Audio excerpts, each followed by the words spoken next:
It's your Locked On Flyers podcast for Friday, August 19th. Your daily dose of Flyers news, analysis, and high quality content that is going to dig into the potential of Owen Tippett. Will be fun. Your Locked On Flyers, your daily podcast on the Philadelphia Flyers. Part of the Locked On Podcast Network. Your team every day.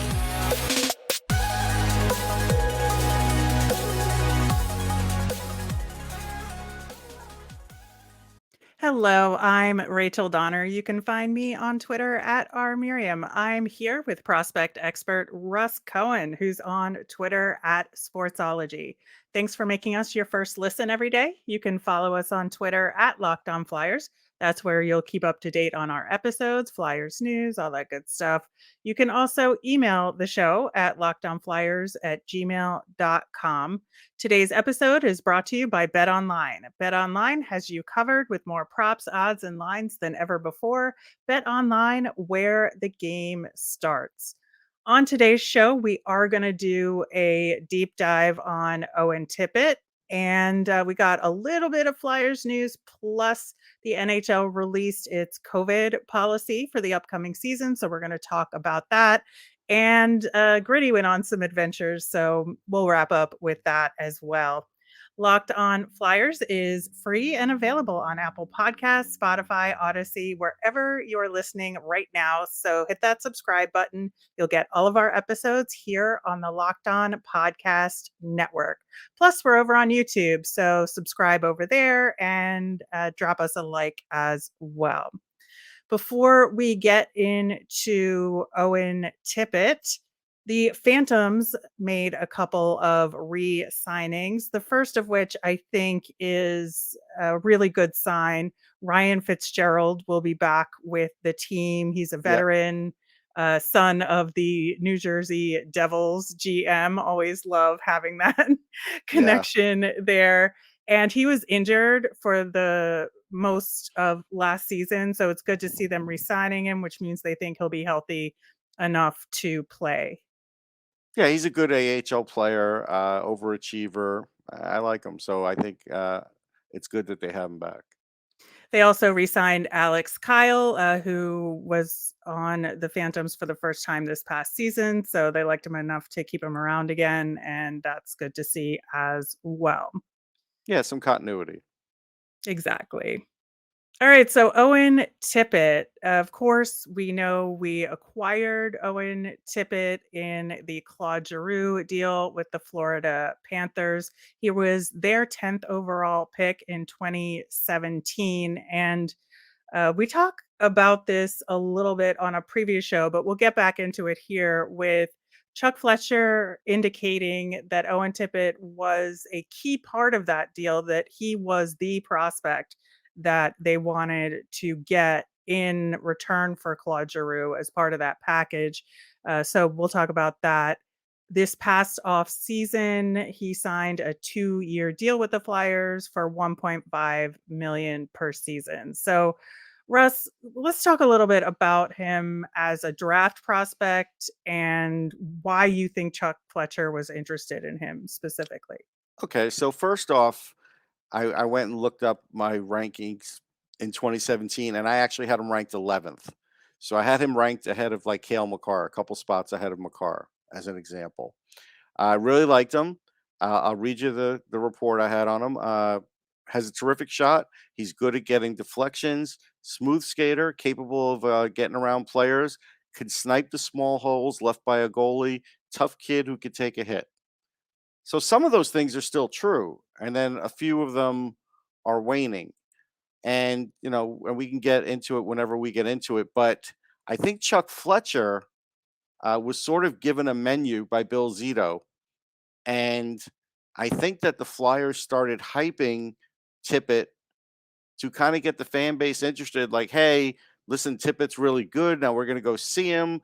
He's a younger guy. He's a former first round pick, which again to me means nothing. I don't care if you're a former or anything. You're all in the same fish pond to me. But former first round pick, and we kept hearing this like all of a sudden the whole organization is going to go watch him play, and that to me was fishy. That was weird because I knew that Tippett had gotten some real golden chances with Joel Quenneville before he was gone and didn't cash in and had never really cashed in for Florida. And then he sent him down. So my feeling was they were done with him and they weren't going to re sign him and they were looking to trade him. And I guess they found the perfect trade partner in the Flyers. Yeah, I think there's a lot there. As far as his draft scouting report, I think you were pretty spot on in terms of, what people were saying about him at the time. He worked really hard to get into scoring position every shift. And he had 75 points in 60 games in that year in Mississauga in the OHL, 284 shots on goal that year, which is absolutely remarkable. So I can see what the appeal was, right? Hmm. Yeah. And why Florida took him. And to your point, I think the struggle was absolutely real. He spent 2 years kind of going back and forth between the AHL and the NHL. And I can see where if you're the Florida Panthers, which of course has a lot more talent than the Flyers do at this point, there's just not going to be room for a guy like that on your NHL roster who you cannot rely on because that team just was so much ahead of where the Flyers are that you can't keep a guy like that around. Right. Yeah. They were built to win. And he was getting, I think he got as high as second line for a little while just to see what he could do, and then eventually kept moving down until the point where they moved him off. And this doesn't mean that he can't play in the NHL. It just means they had no more time for him. They had put a certain amount of resources into him. They had a Hall of Fame type coach coaching him, and because this is his. It wasn't his first coach either, and he just wasn't coming through at the NHL level. So they were just kind of like, all right, we got to move him, and they found a way to move him. Right. And I think that when he came to the Flyers, he got an extra shot at this, right? Yes. Where the Flyers were able to provide him some honestly similar opportunities to what he had already had in Florida. But because there was room on the Flyers due to injury, due to the team being bad, and they just, could give him whatever ice time they wanted, in Florida, 42 games played, 6 goals, 8 assists, 14 points. 21 games, so exactly half for the Flyers, 4 goals, 3 assists, 7 points. But he had 3 more minutes per game with the Flyers Right. than he did with Florida. And And that's more the power big play time. difference. Yeah, and more power. Exactly. Yeah. And that's, again, for last year, it was not a success. It wasn't. He didn't come through the way they thought he would come through. And even with that extra 3 minutes, which again, some players would kill for, right? You go look at like a guy like Andrew Mangiapane, who I think scored like 30 something goals. Mhm. He did not get a ton of ice time at times and still managed to do that. So it is possible to do that in this league. And he didn't. And so now we're left at where is he as a player? And the one thing I'll pick out of my report that I don't think he could do at the moment, but could get back is I don't think he could snipe the small holes anymore left by a goalie. I think right now, I don't think his confidence is at that level. His shot may be at that level, but I don't think his confidence is at that level. And we'll get into his shot eventually. Uh, but I think that part of it has waned a little bit. I think the skating is good enough. I think for a little while he did not get up in the NHL because the skating wasn't up to par. And I also think his play away from the puck wasn't up to par. I think those things did get better, and those things showed themselves. I think Flyers were misled by some saying they liked his playmaking because he got some assists. Like I don't think there's not a big time playmaker here. He's a goal No. scorer, which he'll get some points. Don't get me wrong; he'll get some assists, but he's not going to be a playmaker. Exactly. And, he had 10 shots on goal per 60 minutes, which is pretty high, right? But Yeah, his shooting percentage was down for the Flyers versus his time with Florida. His expected goals per 60 was .96. So again, that's pretty high expectations, but the accuracy wasn't there. And Right. that's where the eye test kind of lines up with these numbers, right? And your point about him being a shooter more than a playmaker is spot on, because that's really what he did more of with the Flyers, was take that shot. And on that line with Morgan Frost, and then later when Noah Cates showed up as well, he was the shooter amongst them, where Morgan Yeah. Frost was the playmaker. And so Owen Tippett was able to take a million shots. They just didn't go in because of the lack of confidence that you were talking about. Yeah, and I think, as the season went on, he had a little more confidence, and I think, he was showing a little bit of dangle, and all those things are fine. In the next segment, I'll get into some of the mechanics of his shot, but right now, where he stands as a player is he's a third line player. He's not a first unit power play guy if the Flyers are healthy. He's not. Doesn't matter how good his shot is, he hasn't proved it. Now, it doesn't mean he won't get that opportunity, because based on injuries and whatever, the Flyers may give him that shot, but I have a feeling Tortorella is going to make him work for it. So that's something where he has to prove that now. He is not going to be handed this anymore. And because again, I think Noah Cates outscored him, right? That I don't know off the top of my head, I think but it it seemed could like he be. did, but he may have. And so, he's going to have some competition. Now, again, I understand the GM is going to give him and ask the coach to give him a lot of rope because of what his trade meant to the team, meaning Claude Giroux. 9 points in 16 games, 5 goals. So he did. Noah Cates Wow. did outdo him. All right. Well, we're going to talk more about that shot that you were talking about and trends for his career so far, as well as expectations going into next season coming up next. But first, we're going to talk about our friends at Bet Online.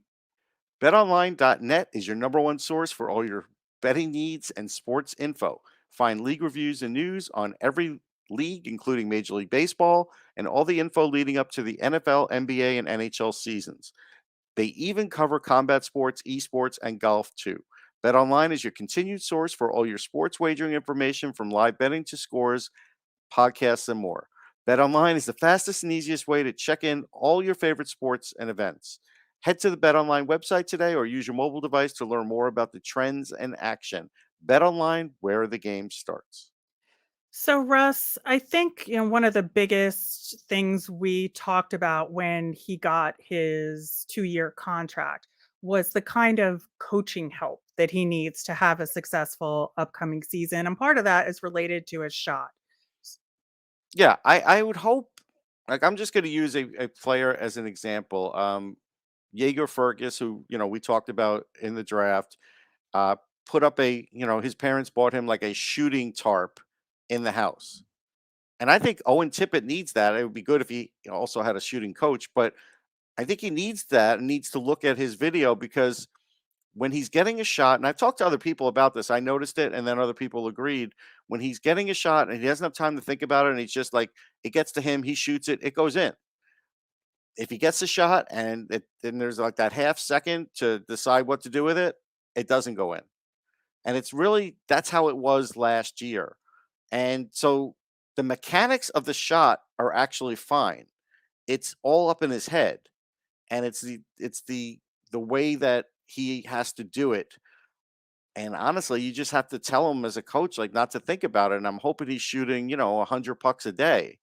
I think that's what you have to do, and come in with that, like, okay, I have figured this out now. Wait till you see what I can do here, and work up the ladder, because there are other good attributes to him. He has a toughness level. So that alone could keep him on a John Tortorella team, because he's got a toughness level. He's good with the puck. So that could keep him on the team too. But eventually you're wanting to get the scoring out of him. And if you're not, he's going to end up on the fourth line. Yeah, and I think, with John Tortorella coming in a lot of ways, I think this is a really good opportunity for Owen Hmm. Tippett because of the kind of coach that Tortorella is. I do think that he does respect and understand the mental aspect of the game. and will be supportive of what Owen Tippett needs to do going into this season. But I also think you're right. Like going back to his scouting report again, he does use his physicality to get into the best scoring positions. Yeah. And that's exactly what Tortorella likes to see, right? Hmm. So I think that this will be a really good working relationship, or at least it should be in theory, right? It And should be. yeah. And then in terms of what his role could be, I really think as long as he has a good camp, he will start on that third line, especially because Joel Farabee is out. So there's a spot there for him for the taking that'll get him decent ice time. It'll get him that second power play unit time, and it'll basically be a little mini prove it. And then when Joel Farabee comes back, that's where the battle begins for who gets to keep that ice time. And if he's not up to snuff, he's going to get bumped to the fourth line. Like he is the guy that gets bumped. Right. A lot of times people will say, what good is the preseason, whatever. I get it. Sometimes you don't want to pay money for tickets for, substandard games, but there are guys that do battle for jobs. And Owen Tippett, with a new coach, does need to score right away in preseason. He does, because to keep his place on the team and possibly his place on the power play. I'm sure he'll get some power play time no matter what, because he has that shot. But again, if the Flyers power play is not working well and he's not scoring a bunch of power play goals, Tortorella is going to fool around with it, and the team's going to fool around with it. And that's the worst thing that could happen to Owen Tippett, is to not have power play time, because he's just not driving enough 5-on-5. He should be a power play scorer too, a pretty good one. But again, we're at the point now where, a 2017 pick, we're in 2022. They got him signed to a 2-year deal. Like, he has to prove it now. Like, these other things that have all led to this, fine. Mhm. But now this is where he is going to have to show. And, again, I think because the Flyers don't have cup expectations, they'll put up with a certain amount this year. And because it's attached to the Giroux trade. I think so. I do think that he will have to, in those early preseason games, especially when it's more prospect level players out there, he will have to dominate those Hmm. early games because he's older, he's a little bit more physical, and he's just going to have to muscle his way through and get the goals in those early games to even have the shot, right? Yeah. And so as more and more quote unquote NHL players enter the equation in the preseason and they start trying to put actual lines together, he needs to prove that he deserves that spot more than anyone else who's battling. And especially when you have, big guys like Isaac Radcliffe nipping at an NHL opportunity, Tanner Lazinski. I know he's a center, but still, in terms of the versatility of some of the other guys, he's going to have to do a little bit of that playmaking as well to prove that he Yeah. has a more complete game. I mean, And the so, Flyers have a little bit of depth at right wing. They do. mhm, that's like, I think, the one spot where they're in really decent shape for the And upcoming that's where the season. competition, again, Mhm. like I pointed out, Noah Cates, since he's likely not to play center, it may come down to Noah Cates or Tippett on that third line. And right now, Noah Cates is winning the audition. We'll see under the new coach, but I don't know if there'll be a difference. He still may do better. Yeah, I mean, assuming he can, solidly make the squad, like what are your expectations for him versus predictions in terms of goals? Like what are we looking at? Uh, Assuming that things get a little better, I'm going to go 14 goals. I don't really think I can go more than that. Yeah, I think it will depend a lot on the power play time, Yes. but my number was going to be 15, so pretty close. I think that he needs to get well above 10 to maintain any chance of staying on that third line, because the fourth line, they're not going to be expected to score anything, I think. No, and that's And the problem is if he yeah, gets relegated to that fourth line, he'll get one chance every shift or every two shifts. That's it. And if it doesn't go in, that's it. Like, he's not getting the puck back. There's just Right. not going to be enough time or an opportunity.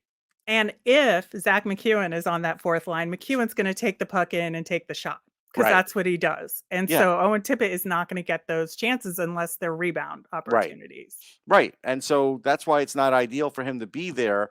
He needs someone that still can feed him the puck. Now, if they use Cates as a left winger, which I'm not sure Torts will do, but if they do, maybe they can be on the same line, but I don't know if that's going to happen. Yeah, I'm not sure either, but at least Cates has the flexibility to go to the left side in a Yeah. way that Owen Tippett, I don't think can. No, I don't think so either. So again, he's a guy that is going to get time early on because he is a guy that they have to have succeed on some level. If he fails here, the fan base, based on the Giroux trade, will look back on this in a year and say, "What happened here?" Yeah. This is going to be a real tough season with a lot of expectations where guys are going to have to step up from this Yeah, I past mean, I wish him season. well. He's a good guy. He's good in the room. I mean, I think he tries very hard. So, yeah, I hope he succeeds. Yeah, I think I said this about him before, but he's definitely a nice guy, tries hard kind of player. So, Hmm. yeah, all the best to him. And hopefully he has a great season coming up.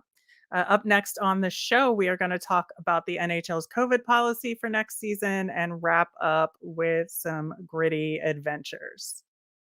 So, Russ, we got the official policy from the NHL on COVID next season. I think there's one sort of mixed message in there. There's at least one. At least one, but the rule for next season is that players are not required to have received the vaccine, but are strongly encouraged to do so. But if you are not vaccinated and can't cross the border into Canada, they can suspend you without pay. So that's where the mixed message is for me. Right. So, all right. So let's break this down. So like a guy like Tyler Bertuzzi, who's a very valuable player, he's not going to get paid. Teams are not going to pay this guy to not be vaccinated and miss games in Canada. Depending on what team he's on, it's going to be could be a fair amount of games. Um, he's still on Detroit, I believe, but I think they're looking to trade him. So, but there are other players too. It's like I think what they have decided is, yeah, he's still with Detroit.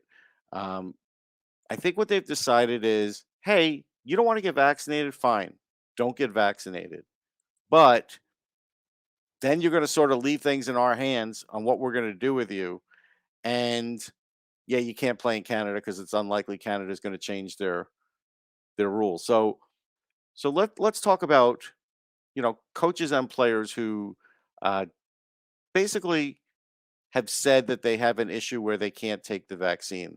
And I believe there have been some real ones, and I believe there have been some ones that have been stretched to the point that it fits the narrative. That's where you're going to run into trouble on this because, as a fan, you have every right to get mad if a player doesn't want to, play because he's unvaccinated. I get it. You might feel bad if you find out, hey, he's got a compromised immune system and he can't take it. That's fine. But we really haven't found too many of those in the league. Now, somebody else might say, hey, we're okay with all these things because, most of the same players are returning, but yet there's always going to be an influx of new players. And I've already seen in like football, a player's down already in preseason with COVID. So it's like it's not going away. And it would be ideal if every player on every team were vaccinated. But it doesn't seem like it's going to happen. So it's going to be the one thing we know for sure is that the teams are going to protect the players and the team personnel. So, like once again, like as a, from the media perspective, we're not going to get in the locker room and we're just going to get into that general area where we do interviews, and the fans won't necessarily get the best stuff from that. They just won't. But what are you going to do? Yeah, and of course we know that Rocky Thompson is not vaccinated and Hmm. who's an assistant coach for the Flyers. So we'll see if he ends up taking those Canada trips or not. which will indicate whether or not he has gotten vaccinated since then. But I think, the other main part of the policy is that if a player does test positive with symptoms, the player has to isolate for 5 days and then can leave if their symptoms are gone. And they've gotten permission from the league to do so. But if they still have symptoms, they have to test negative to leave isolation, which is kind of like what the CDC is saying ish right now. So I think that kind of tracks. I think the league's a little stricter in the sense that that player really does have to stay in that city and has to isolate and then can't rejoin his team until after. Where, look, I think in real life, some people are driving home from wherever they are that tested positive, knowing they're going to their house and not staying in a particular city. I'm sure that happens every day. So, but teams are holding players to a higher standard, which I think they have to. And because again, just like in the old days, if a flu went around the league, you saw in like the early 1900s, leagues were wiped out by the flu a couple times. Yep. Uh, I don't think the league will be wiped out by COVID this year, but I can't tell you it's gone away or it's any better, especially when I see other sports starting to maybe have players test positive. So I think the league's doing the right thing. I think there are some mixed messages. Uh, from a fan perspective, it will be interesting to see how long things stay status quo. Like you don't need a mask and you don't need to show vaccination to get into the building. That's going to be a hot topic as we move closer into the winter and in indoor situations. And that's when, as you know, things change. So that's where things could change a lot. But we'll worry about it when it happens. Yep. All right, we are going to wrap up with a few of Gritty's adventures. There's actually one that Gritty posted of himself with somebody who had gotten a tattoo of Gritty on their leg. And man, like that is bold, getting a Gritty tattoo pretty big on your leg. Bold, dumb. We'll see in 10 years how that person thinks about that tattoo. Well, I don't know. I'm always like saying go for it if that's what your jam is. I mean, do you And want one? I'll pay for it if you want to get one on your leg right, this week. no, I don't. But if somebody does, I'm not going to fault them for it. Okay. And then Gritty, along with a bunch of other hockey mascots, including Melvin from the Phantom. So it was good to see both of them together. Had some adventures here in New York City. So there was a visit to the top of the Empire State Building. And then there was a visit to the ice rink at the big American Dream Mall in North Jersey.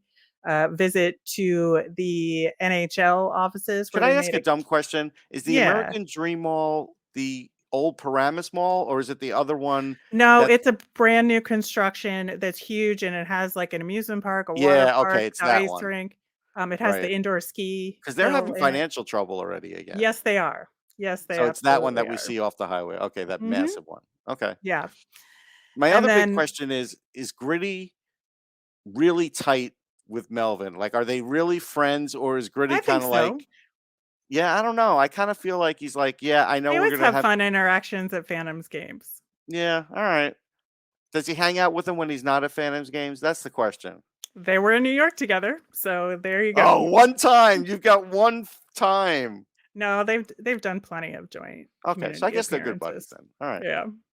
Yeah. The last one was visiting the NHL's offices, and it was a very cute video. I highly recommend that one. Of there were three mascots, and they just kind of walk into a pane of glass, which I think is a funny thing to do Yeah, the because that's NHL what I would offices. do if I was wearing a costume suit like that and couldn't see. It's easy to do. I mean, let's face it. It really is. All right, that will do it for today's show and for the week. We'll be back again on Monday with any Flyers news and our nemesis of the week.